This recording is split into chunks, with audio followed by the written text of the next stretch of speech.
السلام علیکم. د برياليتوب کتونکو ستړي مشه. په دې هیله چې روغ او جوړ به وئ. یو ځل بیا ستاسو لپاره حاضر شوی یم تر څو د انګلیسي زده کړې دغه لړۍ روانه وساتم.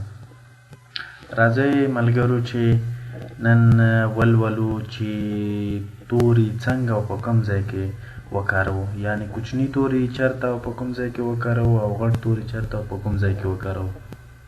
راځئ چې پیل یې کړو.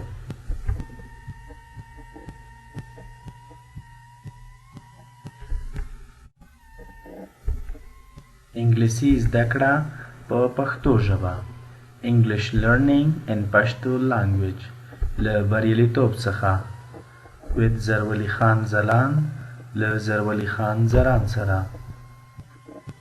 پنځمه برخه پارت 5.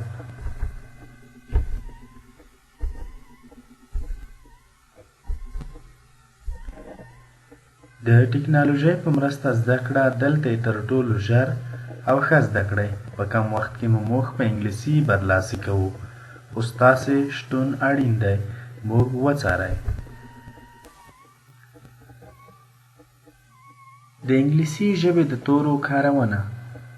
Usage of the English language letters. د لویو تورو کارونه. د غونډلو یا جملو په پیل کې پښتو ژباړه دا یو کمپیوټر دی. English sentence. This is a computer. ټي چې دیس په سر کې راغلی په سور رنګ باندې هم په نښه شوی دی. دلته لوی توری شمیرل کېږي او داسې کارول کېږي. کوم تور چې په سور رنګ په نښه شوي دي دا لوی توري دي او دغسې کارونه ده. تاسې به یې هم په ورته ځایونو کې کاروئ. د ځانګړو نومونو په پیل کې. اشرف غني د افغانستان ولسمشر دی. اشرف غني is the president of Afghanistan. د اونۍ د ورځو د نومونو په پیل کې.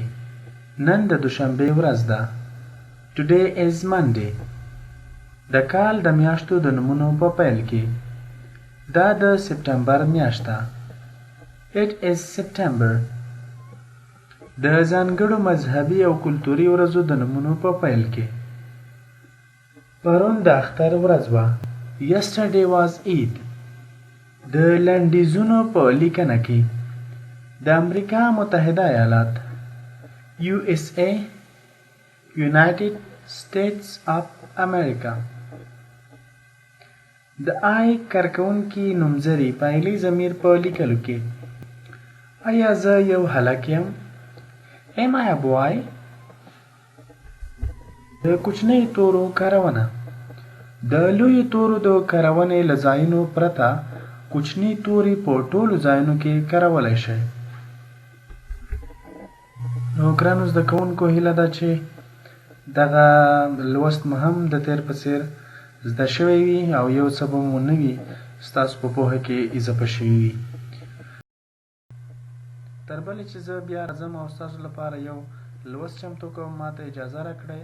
الله مو مل شه. ښه وخت او ښې چارې.